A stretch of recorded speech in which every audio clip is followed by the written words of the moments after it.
ಗ್ರಾಮೀಣ ಭಾಗದ ಕ್ರೀಡಾ ಪ್ರತಿಭೆಗಳನ್ನು ಗುರುತಿಸಿ ಪ್ರೋತ್ಸಾಹಿಸುವ ಉದ್ದೇಶದೊಂದಿಗೆ ಹಮ್ಮಿಕೊಳ್ಳಲಾಗಿರುವ ಧಾರವಾಡ ಸಂಸತ್ ಕ್ರೀಡಾ ಮಹೋತ್ಸವ ಗರಗ ಹಂಗರಕಿ ಗ್ರಾಮದಲ್ಲಿ ಸಂಭ್ರಮದಿಂದ ಆರಂಭಗೊಂಡಿದೆ. ಧಾರವಾಡ ಗ್ರಾಮೀಣ ವಿಧಾನಸಭಾ ಕ್ಷೇತ್ರ ವ್ಯಾಪ್ತಿಯಲ್ಲಿ ನಡೆಯುತ್ತಿರುವ ಈ ಕ್ರೀಡಾಕೂಟ ಯುವಕ ಯುವತಿಯರ ಉತ್ಸಾಹಭರಿತ ಭಾಗವಹಿಸುವಿಕೆಗೆ ಸಾಕ್ಷಿಯಾಗಿದೆ. ಈ ಕುರಿತು ಕೇಂದ್ರ ಸಚಿವ ಪ್ರಹ್ಲಾದ್ ಜೋಶಿ ಸಾಮಾಜಿಕ ಜಾಲತಾಣದಲ್ಲಿ ಮಾಹಿತಿ ಹಂಚಿಕೊಂಡಿದ್ದಾರೆ. ಗ್ರಾಮೀಣ ಭಾಗದ ಕ್ರೀಡಾಪಟುಗಳಿಂದ ಈ ಕ್ರೀಡಾಕೂಟಕ್ಕೆ ಅಭೂತಪೂರ್ವ ಸ್ಪಂದನೆ ವ್ಯಕ್ತವಾಗಿದ್ದು, ಸಾವಿರಾರು ಕ್ರೀಡಾಪಟುಗಳು ಅಖಾಡಕ್ಕಿಳಿದಿದ್ದಾರೆ.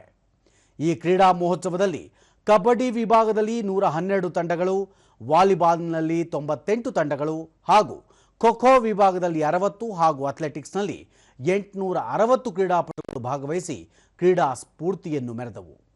ಈ ಸಂದರ್ಭದಲ್ಲಿ ವೈಯಕ್ತಿಕ ಕ್ರೀಡೆಯಲ್ಲಿ ವಿಜೇತರಾದವರಿಗೆ ಪ್ರಶಸ್ತಿ ಪ್ರದಾನ ಮಾಡಲಾಯಿತು.